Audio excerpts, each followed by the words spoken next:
বেহাল ছিল দুর্গাপুরের অমরাবতী ডিফেন্স কলোনির রাস্তা। অমরাবতী ডিফেন্স কলোনিতে যারা বাস করেন তারা সকলেই সামরিক কর্মী ছিলেন, অনেকেই রিটায়ার করেছেন এবং অনেকে এখনও কাজ করছেন।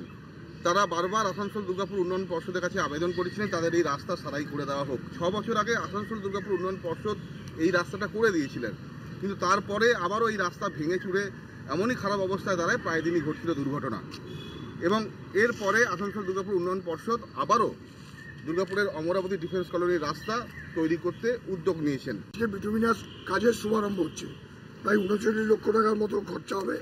এটা মাননীয় মুখ্যমন্ত্রী আজকে 24 পরগনা থেকে ভার্চুয়ালি উদ্বোধন করলেন। আমরা খালি তার নামাঙ্কিত ফলকটা, আমি আর আমাদের সিও যিনি এসছেন আকাঙ্ক্ষা ভাস্কর, আমরা এই ফলকটা উন্মোচন করবো আর কি। মানুষের কি দাবি ছিল? এই আরেকটা দীর্ঘদিনের দাবি ছিল। দীর্ঘদিন আগে রাস্তাটা হয়েছিল, আমরা দুর্গাপুরে প্রায় 200 কোটি টাকার মতো কাজ করেছি। এই কাজটা নিয়ে আর একটু বেড়ে গেল, তো এই রাস্তাটা বিটুমিনাস করা হবে, টোটাল ডিফেন্স কলোনিটা আর কি। ছিল আমাদের এই রাস্তাটা 5-6 বছর আগে এডিডিএ করেছিল, তো আমরা 6 বছর ভালোভাবে মেনটেন করে এসেছিলাম।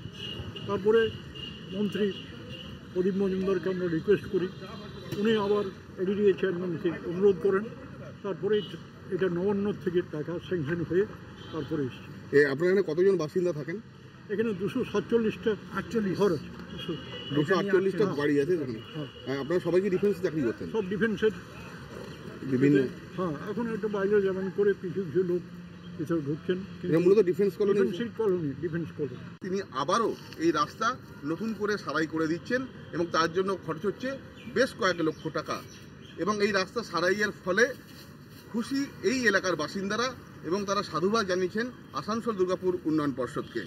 আমার শহর দুর্গাপুর থেকে সঞ্জীব সুই, কলকাতা টিভি।